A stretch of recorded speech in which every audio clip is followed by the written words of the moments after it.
You ask Tiger to solve. This deals with linear equations with one unknown. The final result is v equals -5/3.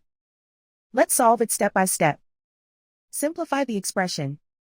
Group like terms. Simplify the arithmetic.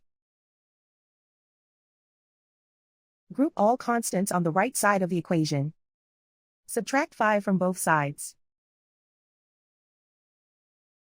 Simplify the arithmetic.